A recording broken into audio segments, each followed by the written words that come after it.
5월 정신은 더 널리 공감되어야 하고 세대와 세대를 이어 거듭 새롭게 태어나야 합니다. 네, 그러기 위해선 우리가 그 역사를 기억하고 잘 지켜야 할 텐데요.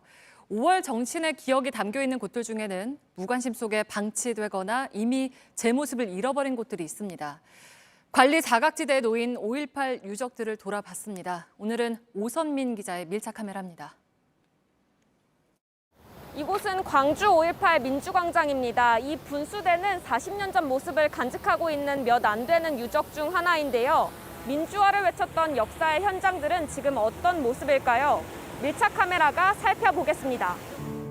시민군 활동의 주요 거점이었던 광주 YWCA 건물은 사라지고 카페가 들어섰습니다. 왜곡 보도에 대한 항의로 시민들이 불태운 광주 문화방송이 있던 자리엔 경찰 공무원 입시학원이 생겼습니다.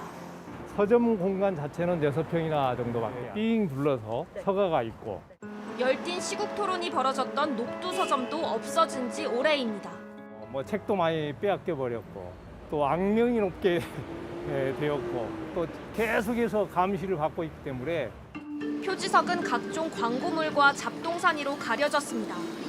역사적 배경을 알리기 위해 설치한 QR코드가 작동하지 않는 곳도 있습니다. 5.18 민주화 운동은 당시 나주, 화순 등 전남 일대로도 확장됐습니다. 총 3개의 5.18 표지석이 모여있는 화순경찰서 앞 사거리입니다.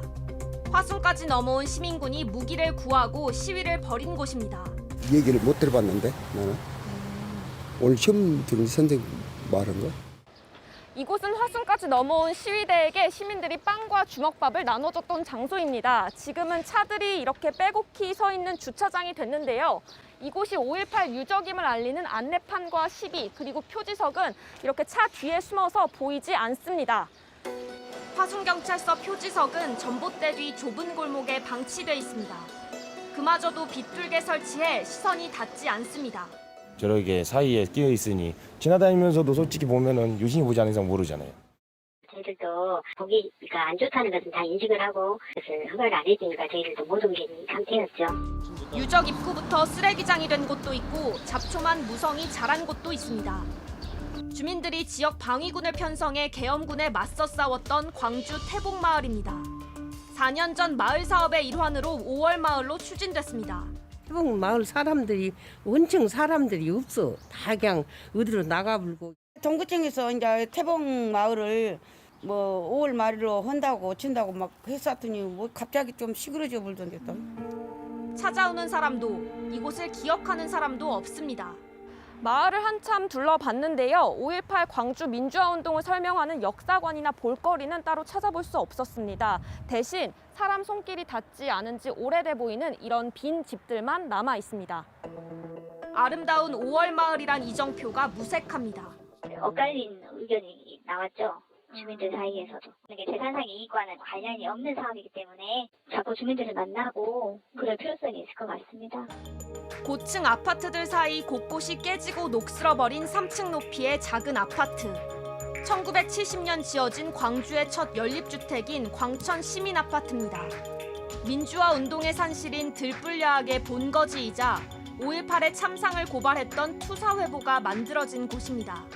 이 아파트 한 칸을 얻어서 20-30명 정도가 쪼그려 앉아서 안진뱅이 책상 위에서 저희들이 공부를 했죠. 40년 전 이곳에 살던 윤상원, 김영철 열사를 기억하는 주민도 남아 있습니다. 그렇게 나가지 말라고 사정을 했어. 그날씩 나가서 못 들었어. 이 아파트는 광주시 역대 최대 규모의 재개발 사업으로 없어질 위기에 처했습니다.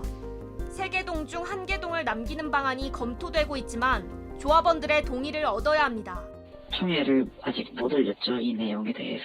그러니까 사회주장이다 보니까 마음대로 할 수 없는 부분이 좀 있어요. 광주시가 지정한 5.18 사적지 29곳 중 11곳이 사유지입니다. 개인 소유로 방치된 5.18 사적들에 대해선 뾰족한 대책이 없는 상황입니다. 1980년 5월, 그날의 아픔을 기억하겠다고 약속했습니다. 공간을 유지하고 보존하는 것 역시 역사를 기억하는 일 중 하나입니다. 이제 다음 세대들에게 이 공간을 어떻게 전할지 고민해야 할 시간입니다. 밀착 카메라 오선민입니다.